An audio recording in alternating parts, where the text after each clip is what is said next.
नमस्कार दोस्तों, astrology numerology vastu plus में आपका स्वागत है। मैं हूं केयू ठक्कर। जैसे कि आप लोग जानते हैं, मैं फ्री कुंडली एनालिसिस करता हूं। जितने भी मैक्सिमम लोगों की मैं जन्म कुंडली as per astrology numerology vastu के हिसाब से फ्री एनालिसिस कर रहा हूं। इसके लिए थोड़ा सा बेसिक नॉलेज जो चाहिए रेमेडी करने के लिए, क्यों करनी है, कहाँ करनी है, उसके लिए मैं जानकारी शेयर कर रहा हूँ, जिससे आपको अंदाज़ा आएगा कि कौन सी रेमेडी करनी है, कहाँ करनी है, कैसे करनी है। जो मैं आपको बता रहा हूँ सही बता रहा हूँ नहीं, तो ये जानकारी के लिए मैं आपसे ये आप जनरल जो है बातें शेयर कर रहा हूँ। जैसे 1 नंबर जो राशि होती है वो 0 से लेकर 30 डिग्री तक का अंश कहा जाता है या डिग्री कही जाती है। उसका वो मेष राशि में आती है। उसका स्वामी मंगल है। मंगल जो है ये जो मेष राशि आती है मंगल की, वो मेल राशि कही जाती है। और उसका स्वभाव चर स्वभाव है। अग्नि तत्व की राशि है। उसका धर्म की राशि भी कही जाती है, वो धार्मिक राशि है। उसका जो हमारे बॉडी पार्ट्स में जो एरिया है वो सिर है, ललाट है।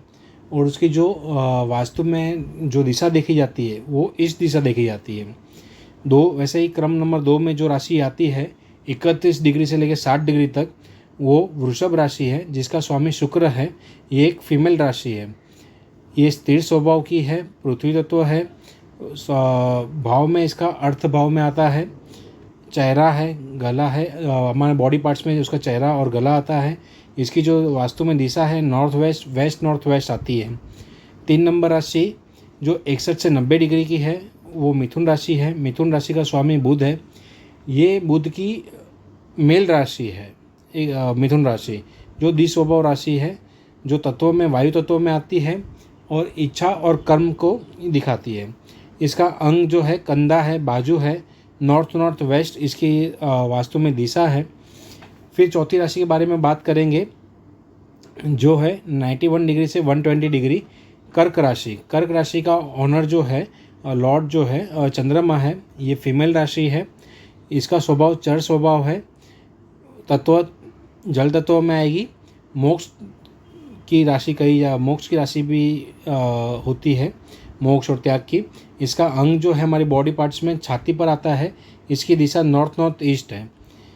फिर हम 5 नंबर राशि के बारे में बात करेंगे। 121 नंबर से लेकर 150 नंबर तक डिग्री तक वो सिंह राशि है, जो सूर्य की राशि है, मेल राशि है, स्थिर स्वभाव की है, अग्नि तत्व है, धर्म है, धर्म की राशि है। पेट से नाभि तक का एरिया उसका होता है। हम बहुत बार नाभि के उपाय भी बताते हैं, तो उसके लिए ये है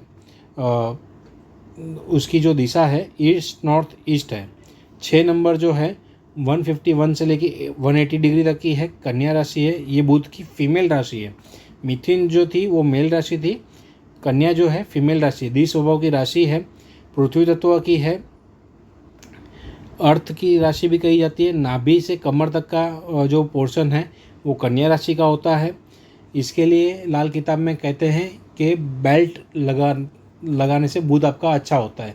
जिसका बुध 8वें घर में 8 हाउस में अष्टम भाव में होता है, तो हम उपाय देते हैं कि आप बेल्ट लगा के चलिए।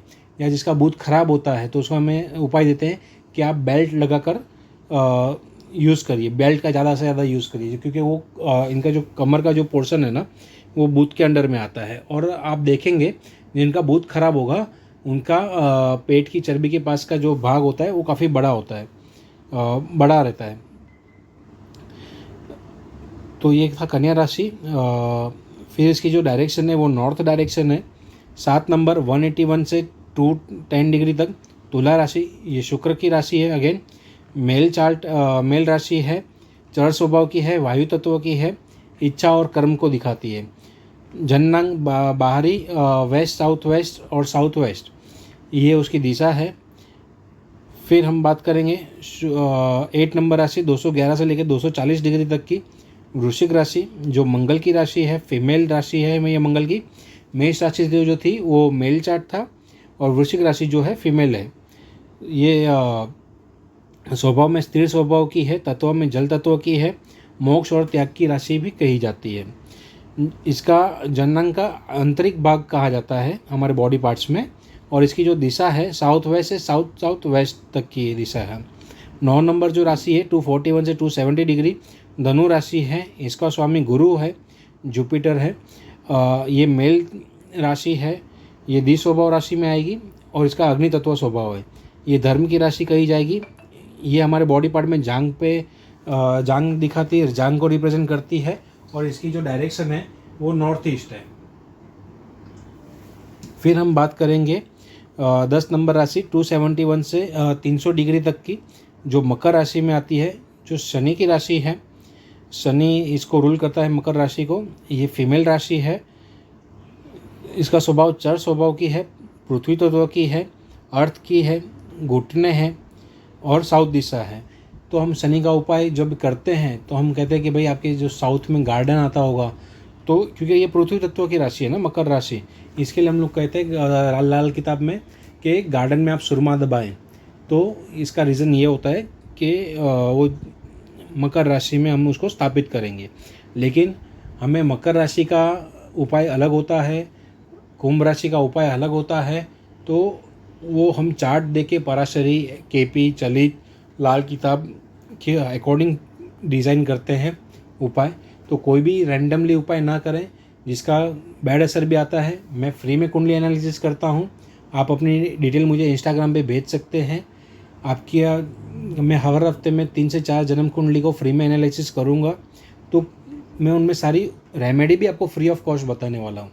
तो आप मेरे चैनल को लाइक कर दीजिए, सब्सक्राइब कर दीजिए और फॉलो कर लीजिए, ताकि आप अपनी जन्म कुंडली को एज पर एस्ट्रोलॉजी, न्यूमरोलॉजी, लाल किताब, पराशरी, केपी, चलित, सारे के सारे से आपको मैं बताऊंगा कि कहाँ पे प्रॉब्लम है और क्या उपाय करने से आपकी प्रॉब्लम जल्द से जल्द सॉल्व हो सकती है। ठीक है, हम आगे चलते हैं। 11 नंबर की राशि जो 301 डिग्री से लेकर 330 डिग्री तक की है, जो कुंभ राशि है, वो अगेन शनि की राशि है। मेल चार्ट है, मेल राशि में आती है। इसका स्वभाव स्थिर स्वभाव की है। ये वायु तत्व की राशि है। इच्छा और कर्म को दिखाती है। हमारे शरीर में पिंडलियाँ जो होती हैं उसको रिप्रेजेंट करती है। इसकी डायरेक्शन वेस्ट है। 12 नंबर की राशि 331 डिग्री से 360 डिग्री मीन राशि। मीन राशि का स्वामी गुरु है। ये फीमेल राशि है, द्वि स्वभाव राशि है, जल तत्व की राशि है, मोक्ष और त्याग की राशि है। पैरों के तलवे ईस्ट साउथ ईस्ट का एरिया ये रिप्रेजेंट करता है। आगे हम देखेंगे, आपको थोड़ा सा इजीली याद रह जाए या आपको रेमेडी करने के लिए एकदम आसान हो। अग्नि तत्व राशि, ईस्ट डायरेक्शन, धर्म की राशि 159, मेष, सिंह, धनु। पृथ्वी तत्व राशि, साउथ की डायरेक्शन, अर्थ की राशि, वृष, कन्या, मकर। 2 नंबर, 6 नंबर, 10 नंबर। वायु तत्व राशि, वेस्ट की राशि, इच्छा और कर्म की राशि 3, 7, 11। नॉर्थ जल तत्व की राशि, नॉर्थ डायरेक्शन, मोक्ष और त्याग की, कर्क, वृश्चिक, मीन। जैसे हम ये हर एक चीज़ एक दूसरे से कनेक्ट होगी। एस्ट्रोलॉजी भी कनेक्ट होती है, वास्तु भी कनेक्ट होता है, और ये जन्म कुंडली भी कनेक्ट होती है। ऐसा नहीं है कि कुछ भी अलग चलेगा। जैसे आप देखोगे, ईस्ट में हम लोग सूर्य स्थापित करने बोलते हैं, क्योंकि 1 नंबर राशि मेष की राशि ईस्ट में आती है, 5 नंबर राशि भी ईस्ट में आती है। इसके लिए हम सूर्य को हमारे ईस्ट में स्थापित करने के लिए बोलते हैं, जिससे हमें मान सम्मान में प्रतिष्ठा मिलती जाए। ठीक है, लेकिन ये धर्म की राशि है 159, मेष, मंगल, सिंह, सूर्य, धनु, जुपिटर, ये धर्म की राशियां हैं। ठीक है, वैसे हम नॉर्थ की देखेंगे। अगर नॉर्थ साइड डायरेक्शन में हम जल तत्व की राशि जो कहते हैं, हम जल रखने के लिए कहते हैं, या हम लोग वाटरफॉल रखने के लिए कहते हैं, या घोड़े की पिक्चर रखने के लिए कहते हैं। तो उसका रीज़न ये होता है कि ये जल तत्व की राशि है। वाटरफॉल रखने से, सफ़ेद हॉर्स रखने से, तो ये कैसे जल तत्व को रिप्रेजेंट करती है। तो नॉर्थ में कैसा है, कर्क राशि, वृश्चिक राशि, मीन राशि, जो मोक्ष की राशि है, त्याग की राशि है। यानी आप अगर मोटा मोटा देखेंगे तो अग्नि तत्व राशि और जल तत्व राशि ये धर्म और मोक्ष की राशि है, जबकि पृथ्वी और वायु तत्व साउथ और वेस्ट डायरेक्शन में है। अर्थ, इच्छा, कर्म, काम, जिसकी हमें सबसे ज़्यादा ज़रूरत है। मेजॉरिटी 90% मुझे पैसे के लिए क्वायरीज आती है। तो मैं आपको बता दूं, देखो, वृष राशि और मिथुन राशि, कन्या राशि और तुला राशि, ये शुक्र और बुध की राशि है। मकर और कुंभ ये शनि की राशियाँ हैं। तो कहने का मतलब आप सिर्फ अपने बुध, शुक्र और शनि को अच्छा कर लीजिए। मैं ये नहीं कर रहा कि आप उसके उपाय करें, मैं उसे कह रहा हूँ आप उसे अच्छा कर लीजिए, तो ताकि आपको पैसे से लेके दिक्कत कोई ना आए। ये सिंपल है। हम कहते हैं साउथ में माल रखिए, साउथ में हम कहते हैं शॉपकीपर्स को माल रखिए, या साउथ डायरेक्शन में हम वज़न रखने के लिए कहते हैं। साउथ में वज़न रखने के लिए इसके लिए कहते हैं क्योंकि वहाँ पे ग्रोथ होती है, वहाँ पे जो भी सामान रखी जाएगी उसकी ग्रोथ होगी, वो हमारे लिए लाभदायी है। इसके लिए हम कहते हैं कि इस डायरेक्शन में हमें सामान रखना चाहिए, नॉर्थ हमें खाली रखना चाहिए। इसका रीज़न ये है, वास्तुशास्त्र में कोई भी ये नहीं बताता हमें नॉर्थ खाली क्यों रखना है। जल तत्व की राशि है, ठीक है, लेकिन हमें वहाँ पे सामान नहीं रखने का रीज़न ये है कि भाई दक्षिण दिशा में जो भी सामान रखा जाएगा उसमें हमें ग्रोथ होगा, क्योंकि वो अर्थ की राशि है, अर्थ है। वेस्ट जो है इच्छा है, कर्म है। तो इसके लिए आप देखेंगे सिंपल सी, तो वृष, कन्या, मकर अर्थ की राशि हो गई, जैसे शुक्र, बुध और शनि। यहाँ पे आप कर्म की राशि, इच्छा पूर्ति की राशि जो देखेंगे 3, 7, 11, मिथुन राशि, तुला राशि, कुंभ राशि, वापस बुध, शुक्र और शनि। ये 3 ग्रह को आप अपने हिसाब से एकदम पॉजिटिव कर लें तो आपको बहुत अच्छा रिजल्ट आता है पैसों के लिए। पैसे में आपको कभी दिक्कत नहीं आएगी। जैसे हर एक तत्वों के बारे में हमने बात किया, हर एक तत्वों का एक रंग है, एक आकार है। जैसे जल तत्व का वेव में आकार है, वायु तत्व में हम लंबचौरस बनाते हैं, उसमें ग्रीन कलर रखते हैं, सीनरी करते हैं। अग्नि तत्व हम ट्रायंगल बनाते हैं रेड कलर का। पृथ्वी तत्व में हम पीला कलर का चौरस बनाते हैं। आकाश तत्व के लिए हम राउंड शेप यूज़ करते हैं। हमारा शरीर 5 तत्वों से ही बना हुआ है और ये राशियाँ ये 4 तत्वों को ही रिप्रेजेंट करती है। तो आप टेंशन ना लें, सारे उपाय इसी में है। आगे जाके देखेंगे आप चक्रा भी इसमें ही कनेक्ट होंगे। तो मैं as per astrology, numerology, vastu, चक्रा, तत्व सबकी रेमेडी में देता हूँ। सिर्फ आप रेमेडी फॉलो कर लेंगे तो आपके जीवन की 90% सुविधा, आपको दुख दूर हो जाएंगे, आपकी इतनी सुविधा हो जाएगी कि आपको आगे के रास्ते सब इजी हो जाएंगे। लेकिन आपको उपाय करने होंगे। ये जो मैं बना रहा हूँ ये मेरा 2nd वीडियो है। शायद मेरे बोलने में, समझने में थोड़ा मैं फास्ट हो सकता हूँ, स्लो हो सकता हूँ, थोड़ा सा आपको दिक्कत आती रहेगी। तो आप 1 बार नहीं 2 बार वीडियो देखें, थोड़ा सा इसके स्क्रीनशॉट ले लें, आप इस वीडियो को समझें तो आपको थोड़ा सा बेटर समझ में आएगा, थोड़ा सा जल्दी समझ में आएगा। और कुछ लगता है मुझे मैं अपने आप में इम्प्रूव करना चाहिए, समझाने में इम्प्रूवमेंट करनी चाहिए, तो आप मुझे कमेंट करें। मैं धीरे धीरे, ये मेरा 2nd वीडियो है, लास्ट वीडियो नहीं है, मैं धीरे धीरे अपनी क्वालिटी और भी बेटर करते जाऊँगा। आगे हम बात करते हैं, मैंने जैसे डायरेक्शन की बात की थी, हम थोड़ा डायरेक्शन में और डीप में जाते हैं। 1 नंबर राशि ईस्ट की दिशा है, ठीक है। 2 नंबर राशि north west, west north west की दिशा है। 3 नंबर राशि नॉर्थ नॉर्थ वेस्ट की दिशा है। 4 नंबर राशि कर्क राशि, नॉर्थ नॉर्थ ईस्ट की दिशा है। 5 नंबर राशि सिंह राशि, ईस्ट नॉर्थ ईस्ट की दिशा है।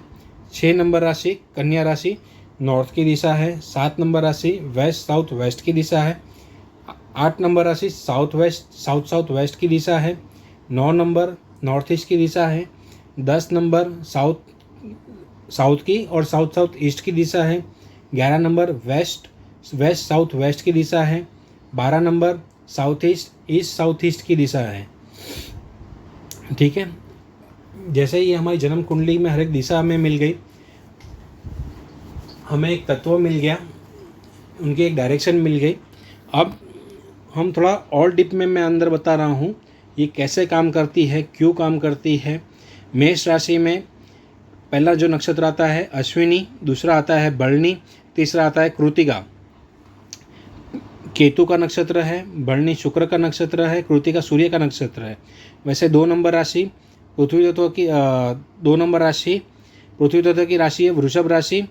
इसमें कृतिका का बाकी के 3 चरण आएंगे, रोहिणी आएंगे, मृगशिरा आएगी। कृतिका सूर्य का नक्षत्र है, रोहिणी चंद्रमा का नक्षत्र है, मृगशिरा मंगल का नक्षत्र है। 3 नंबर राशि में मिथुन राशि आएगी। मिथुन राशि में मृगशिरा, आद्रा, पुनर्वसु नक्षत्र आएंगे, जो मंगल के नक्षत्र, राहु के नक्षत्र और शुक्र के नक्षत्र है। आप चाहिए तो इनका स्क्रीनशॉट ले लीजिएगा, तो आपको थोड़ा सा रिलीफ हो जाएगा, थोड़ा सा आइडिया आ जाएगा। 7 नंबर या फिर मेरे फेसबुक पे तो ये हर एक फ़ोटो मैंने पोस्ट किए हुए ही हैं, आप वहाँ से चाहिए तो इजीली डाउनलोड भी कर सकते हैं। 7 नंबर पुनर्वसु 4 नंबर राशि कर्क राशि, जिसमें 7वां नक्षत्र पुनर्वसु आएगा। 8 नंबर पुष्य नक्षत्र है। 9 नंबर अश्लेषा नक्षत्र है। पुनर्वसु जो है गुरु का नक्षत्र है, पुष्य जो है शनि का नक्षत्र है, अश्लेषा जो बुध का नक्षत्र है। 5 नंबर राशि सिंह राशि में मघा नक्षत्र आएगा, पूर्वा फाल्गुनी आएगा, उत्तरा फाल्गुनी आएगा। जो मघा जो केतु का नक्षत्र है, पूर्वा फाल्गुनी शुक्र का नक्षत्र है, उत्तरा फाल्गुनी सूर्य का नक्षत्र है। 6 नंबर राशि में कन्या राशि आएगी। कन्या राशि में उत्तरा फाल्गुनी हस्त चित्रा नक्षत्र आएंगे। उत्तरा फाल्गुनी सूर्य का नक्षत्र है। हस्त नक्षत्र जो है वो चंद्रमा का नक्षत्र है। चित्रा नक्षत्र मंगल का नक्षत्र है। 7वें नंबर की राशि जो आएगी तुला राशि, वो चित्रा की राशि आएगी। चित्रा राशि मंगल का नक्षत्र है। स्वाति नक्षत्र राहु का नक्षत्र है। विशाखा गुरु का नक्षत्र है। 8 नंबर राशि वृश्चिक राशि में विशाखा नक्षत्र आएगा, अनुराधा नक्षत्र आएगा, ज्येष्ठा नक्षत्र आएगा। विशाखा गुरु का नक्षत्र है, अनुराधा शनि का नक्षत्र है, ज्येष्ठा बुध का नक्षत्र है। 9 नंबर राशि धनु राशि में आप देखेंगे तो मूला नक्षत्र आएगा, पूर्वाषाढ़ा आएगा, उत्तराषाढ़ा आएगा। मूला नक्षत्र केतु का नक्षत्र है, पूर्वाषाढ़ा शुक्र का नक्षत्र है, उत्तराषाढ़ा सूर्य का नक्षत्र है। 10 नंबर राशि में धनिष्ठा नक्षत्र आएगा, श्रवण नक्षत्र आएगा, उत्तराषाढ़ा नक्षत्र आएगा। धनिष्ठा नक्षत्र मंगल का नक्षत्र है, श्रवण नक्षत्र चंद्रमा का है, उत्तराषाढ़ा नक्षत्र सूर्य का है। कुंभ राशि में पूर्व भाद्रपदा शतभिषा धनिष्ठा नक्षत्र आएगा, पूर्व भाद्रपदा गुरु का नक्षत्र है, शतभिषा राहु का नक्षत्र है, धनिष्ठा मंगल का नक्षत्र है। 12 नंबर की राशि मीन राशि में रेवती, उत्तर भाद्रपदा और पूर्व भाद्रपदा नक्षत्र आएगा। रेवती नक्षत्र बुध का नक्षत्र है, उत्तर भाद्रपदा शनि का नक्षत्र है, पूर्व भाद्रपदा गुरु का नक्षत्र है। अगर आप ध्यान से देखेंगे तो आप देखेंगे 159 में जो राशि आती है, जैसे मैंने पहले बात की थी 159 में सिंह राशि अपना मेष राशि, सिंह राशि, धनु राशि आती है जो अग्नि तत्व की राशि है, ईस्ट डायरेक्शन की राशि है, धर्म की राशि है। तो हम जो केतु को कहते हैं ना कि बहुत ज़्यादा धार्मिक है, तो उसके पीछे का रीज़न ये है कि 159 में उसके सारे नक्षत्र आते हैं, इसके लिए हमें उसे धर्म की राशि कही जाती है, वो धार्मिक कहा जाता है। गुरु का चेला कहा जाता है लाल किताब में। बहुत सी जगह पे केतु को एकदम स्पिरिचुअलिटी से जोड़ा जाता है। तो स्पिरिचुअलिटी क्यों है उसमें, उसका सही रीज़न ये है कि उसके पास धर्म की राशि में ही उसके नक्षत्र आते हैं। तो रीज़न ये है। बाकी सब लोग अपने हिसाब से बताते हैं कि वो दिल से सोचता है, ये है, वो बात भी सच होगी, लेकिन प्रैक्टिकल बात ये है कि उसके पास जो नक्षत्र हैं अश्विनी, मघा, मूला, ये 159 राशि में आते हैं जो धर्म की राशि है, ईस्ट डायरेक्शन की राशि है। तो केतु का जो हमें उपाय करना होता है ईस्ट डायरेक्शन में करना होता है, धार्मिक स्थानों पे करना होता है, धर्म से करना होता है। इसके लिए धार्मिक स्थानों पे उसके वस्तुओं का दान देते हैं। इस तरह से ये सारे उपाय होते हैं। लेकिन ये सिर्फ हम राशि के बारे में बात कर रहे हैं, अभी वो कौन से भाव में जाएगी तब उसके उपाय वापस चेंज हो जाएंगे। तो हर एक चीज़ का मैं आपको क्यों बता रहा हूँ कि जब मैं आपको उपाय बताऊँगा तो आपको लॉजिक पता होना चाहिए कि भाई इसके पीछे क्या लॉजिक है। जैसे अभी 2 नंबर की राशि आप देखोगे तो 2 नंबर की जो राशि है उसमें सूर्य का नक्षत्र भी आ रहा है, चंद्र का भी आ रहा है, मंगल का भी आ रहा है।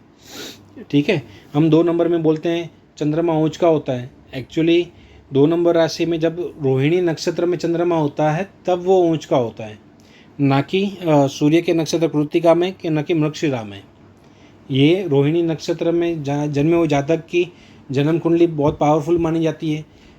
रोहिणी नक्षत्र में चंद्रमा एकदम अच्छा रिजल्ट देता है, उच्च का रिजल्ट देता है। ये इसके पीछे का रीज़न है। जैसे हम अभी 3 नंबर राशि के बारे में बात करेंगे, बुध को राहु का दोस्त कहा जाता है, लेकिन जब देखेंगे तो बुध का जो मिथुन राशि में जो नक्षत्र आता है वो राहु का नक्षत्र मिथुन राशि में आता है। 3 नंबर राशि में, 7 नंबर राशि में, 11 नंबर राशि में, इसमें राहु के नक्षत्र आते हैं। इसके लिए बुध का, शुक्र का, शनि का खास दोष कहा जाता है।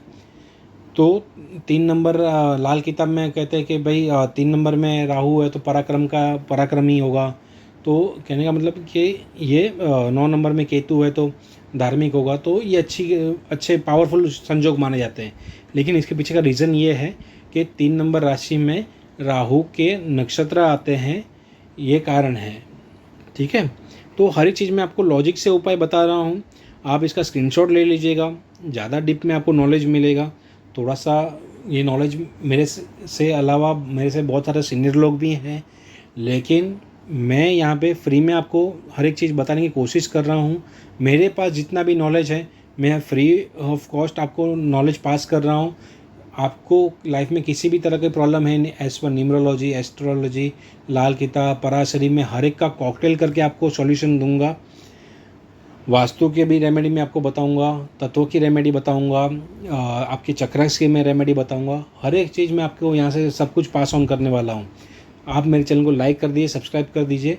देखिए, बहुत सारे लोग को नॉलेज है, लेकिन मुझे नहीं लगता कि हर एक लोग इतना सारा चीज़ को कंबाइन करके, जॉइन करके देखते हैं। मैं आगे आपको दिखाऊंगा कि एस्ट्रोलॉजी में न्यूमरोलॉजी कैसे कनेक्ट होती है, क्या सिम्टम्स बनते हैं, क्या प्रॉमिस बनते हैं। ईच एंड एवरी चीज़ के बारे में मैं आपको ज़्यादा से ज़्यादा जानकारी देते जाऊंगा। आगे हम बात करेंगे ये जो राशियां हैं, 1 नंबर राशि, 2 नंबर राशि, 3 नंबर, एरीज, टॉरस, जेमिनी, तो हमारी उंगलियों पे कहाँ पर है। तो ये उसकी पिक्चर दिखाई गई है, कौन सी राशि हमारी उंगलियों पे कहाँ पर है, उसके सिम्टम्स क्या होते हैं, उसके उपाय कैसे करने हैं। तो ये उपाय के लिए मैं आपको स्क्रीन शेयर कर रहा हूँ।